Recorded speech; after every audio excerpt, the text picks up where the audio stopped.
it's very important to be aware of your mind. One thing, no? Aware of your mind, what your mind is. Yesterday I was hinting a bit at the beginning of satsang that most people, if you let them sit down, even for, like for 5 minutes without anything happening, their minds start to make up things because you're not used to it. You're not used to being by yourself and not thinking. If you're by yourself and not thinking, it's because you're going to sleep or something. So the mind automatically starts to come up and activities start very much. So I say, observe your mind and see what your mind produce. And then as you keep watching, but don't identify, just watch, the suggestions that come through the mind and the, sort of restlessness, all this, just be aware of them, be aware, be aware, be aware. And gradually, by knowing that you're not that and you're watching that, your attention comes back to awareness. You become naturally self-aware. Because a lot of times we identify with the mind without intending to.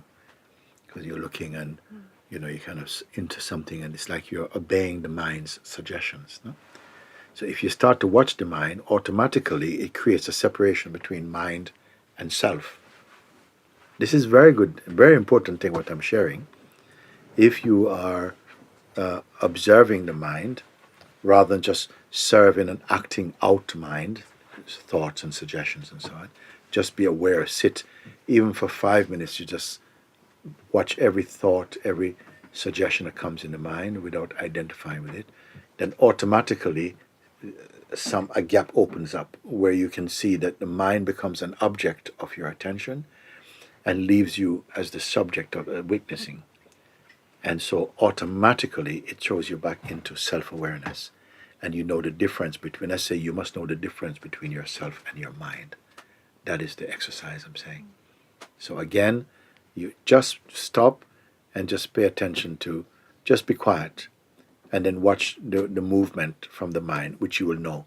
Thoughts, feelings, memory, sort of like projections, imagination, images, all these are coming from mind. Means that they don't actually belong to the present moment. They don't belong to anything around you. Everything around us is totally innocent. Nothing is attacking you. Everything is just as it is. But in the mind starts to create these kind of relationships and intention and what to do list and so on like that. So when you're conscious of that activity by just witnessing it but not identifying with it like this, then somehow immediately this thing like this, just like this, it just opens up and you can see that that's mind activity. And you become naturally self-aware that you are not that activity, you are the witness of it. So again, when I say we must discover the difference between yourself and the mind, that's what happens. You start. The more we do that, the more somehow we can be self-aware, which is not just mind aware. You're aware of the mind. You can work with mind. When you're self-aware, you come into shapelessness. You're a shapeless awareness. No? And inside that, there's a shape of the mind and activities. When you're shapeless, you can deal with shapes. Okay, you can work with them because the background is the shapeless. That's simple exercise. I was trying to get that across yesterday. Just observe your mind. See, again, for most people, if they sit down for 3-5 minutes and they're not told what to do, okay. If they're told what to do, if you say, we're going to sit for 5 minutes, the mind says, okay, we're going to sit for 5 minutes. And then, okay, it can just about handle it. But if you let people sit and they don't know, you don't tell them what to do, then they start to play with their mind, or they play, like this, yeah, what, over there, something there. In fact, you're in a state of waiting. You're waiting for something to happen. And we're almost always in some gear. I say, let's put a mental gear. You're up to something. You're on some program. And so we never quite learn to rest or to acknowledge the natural resting place and the peace of the self. Like we're unaware of our natural peace. Your being should not be governed by your mind. But in the state of the functioning consciousness, you should be in the background awareness. So you can watch everything. You don't reject it cynically. You're aware of it. But when you're self-aware, then your actions become cosmic manifestation, meaning that the actions that it was made to perform. And that's why everything becomes easy, because you don't have to plan that. It's just the life is already supporting the activity, which is a cosmic manifest functioning. The other functioning I call mind activity, which a lot of time we're living in mind activity, mind generated activity, means that the activity which has no real fruit. It's like a fruit tree that bears no fruit, except the fruit of just disharmony and suffering. So that thing, the mind generated activity, which is where the ego lives, that activity we're in the world is very highly engaged with. Procrastinating, fantasizing, wishful thinking, memory, subjective, interpretations and stuff like this. And that makes the house busy. So when it comes time for conscious resting, it's like we don't know what to do. There's so much resistance is in the system. It feels like, you say just to close your eyes and people start to feel restless.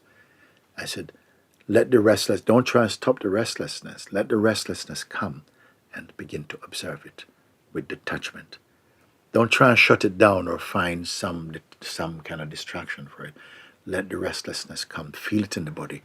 That's the beginning of your healing and the beginning of your self-awareness. Feel the restlessness, something. And said, okay, let that happen. Don't try and stop it. Just be in the place of just the awareness. So, yeah, but I can't do it. I said, but even the voice that says I can't do it is also something observable. It's not the awareness.